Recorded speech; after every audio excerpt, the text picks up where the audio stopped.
এত গুম করেছেন, খুন করেছেন, এবং গুমের তালিকায় আমরা এমপি থেকে শুরু করে ছাত্র নেতা পর্যন্ত, কাউন্সিলর পর্যন্ত গুম করেছেন। তারপরেও বিএনপির শক্তি এবং সামর্থ্য এবং তার যে জনশক্তি, কোনোটাকেই আপনারা দুর্বল করতে পারেন।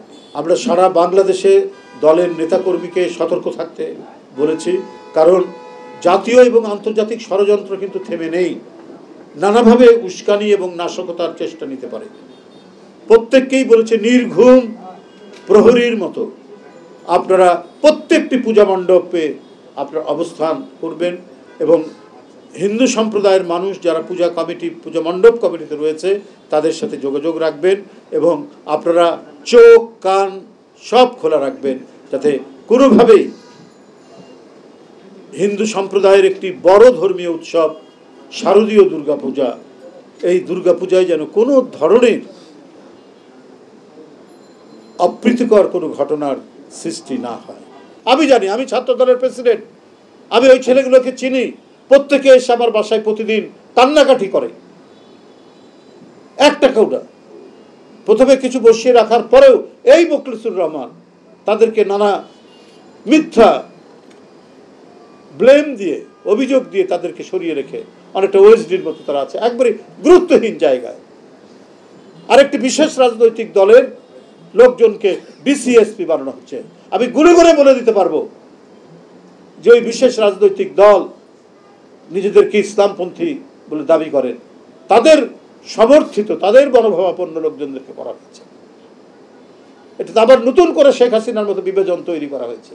তাহলে যারা কম্পিটিটিভ পরীক্ষায় উত্তীর্ণ হয়ে ইউনো হয়েছেন, ম্যাজিস্ট্রেট হয়েছেন, প্রমোশন পেয়ে ডিসি হয়েছেন বা এসপি হয়েছেন, শেখ হাসিনার 15-16 বছর যাদের কোনো প্রমোশন হয়নি, তাদের অনেকের এখনো হয়নি, এবং অনেকেই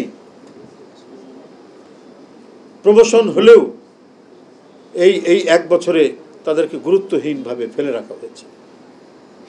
তাদেরকে কোথাও আপনার ভালো জায়গায় বসানো হয়নি। তো যে ব্যক্তিটির নামে কোটি কোটি টাকা নেওয়ার অভিযোগ রয়েছে, তো তাকে আপনারা সরালেন, সরিয়ে আবার দিয়ে দিলেন প্ল্যানিং কমিশনের সদস্য করে।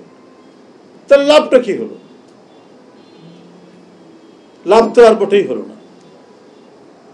তো এইভাবে যদি একমাত্র হচ্ছে দোষর, তখন মেধাবী লোক, দুর্নীতি মুক্ত লোক হলে এক কথা ছিল, আওয়ামীপন্থী হতেই পারে অনেকে, আওয়ামী মনে, কিন্তু তার নামে দুর্নীতির অভিযোগ নাই, তিনি কোনো অন্যায় করেননি। ফখরুদ্দিন মঈনুদ্দিনকে সন্তুষ্ট করার জন্য দুদকের সচিব হিসাবে দেশনেত্রী বেগম খালেদা জিয়া এবং ভারপ্রাপ্ত চেয়ারম্যানের নামে মিথ্যা মামলায় জড়িয়ে সেই মামলাটিকে সচল রেখে সাজার দিকে নিয়ে গেলেন, এবং একটি নিরীহ মহিলা, ভদ্র মহিলা, যিনি এই দেশের কোটি কোটি মানুষের অন্তরে বিরাজমান, তার নেতৃত্ব এবং তার যে দেশপ্রেম, এই নিয়ে যিনি 3 বার প্রধানমন্ত্রী হয়েছেন, তাকে অসুস্থ, যতটুকু অসুস্থ ছিলেন তার চেয়ে বেশি অসুস্থ বানিয়ে আপনার করা হলো, জেলের মধ্যে রাখা হলো। তো এইটার জন্য যারা দায়ী তাদেরকে আপনারা গুরুত্বপূর্ণ জায়গায় বসালেন, আর বিএনপির পরিবারের কোনো ছেলে হলে বা ছাত্রদলের কোনো ছেলে হলে, যারা ক্যাডার সার্ভিসে আছেন, যারা বিভিন্ন জায়গায় কর্মকর্তা আছেন, তাদেরকে আপনারা ফেলে রেখে দিলেন, তাদেরকে সন্দেহ করলেন। তার মানে কি, যে আগামী নির্বাচনে বিএনপিকে প্রতারিত করা, বিএনপি যাতে কোনো সুবিধা করতে না পারে, তারা যাতে একটা অবাধ সুষ্ঠু নির্বাচনে ভালো ফল করতে না পারে, এই কারণে প্রশাসনকে তারা তাদের নিজের হাতের মুঠোয় নেওয়ার একটা প্রচেষ্টা করেছেন এই জনপ্রশাসন সচিবের দ্বারা। এই পরিস্থিতিগুলোই তো চলেছে সবসময়। যাই হোক, এরপরেও কিন্তু বিএনপির অগ্রযাত্রাকে থামাতে পারেন।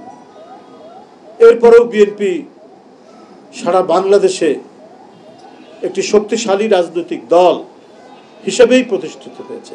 এত গুম করেছেন, খুন করেছেন, এবং গুমের তালিকায় আমরা এমপি থেকে শুরু করে ছাত্র নেতা পর্যন্ত, কাউন্সিলর পর্যন্ত গুম করেছেন।